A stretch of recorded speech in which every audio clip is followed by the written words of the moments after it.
We have intelligence from multiple sources, including our allies and our own intelligence. The evidence indicates that the plane was shot down by an Iranian surface-to-air missile.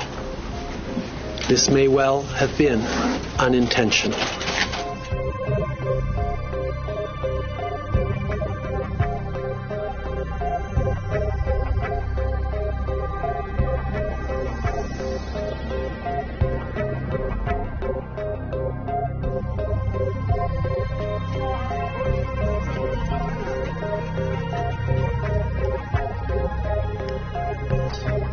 Remember the timing of this. It was just 4 hours after the Iranians fired a volley of missiles into the two US bases in Iraq, and therefore the country was on high alert.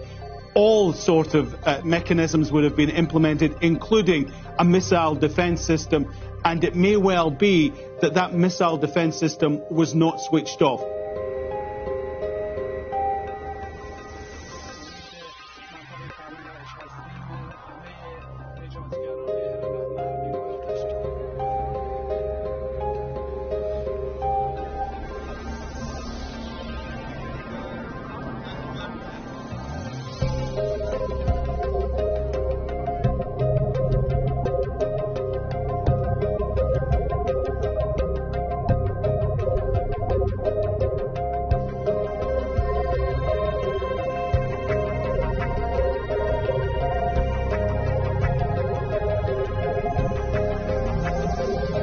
Это был один из лучших наших самолетов с прекрасным, надежным экипажем.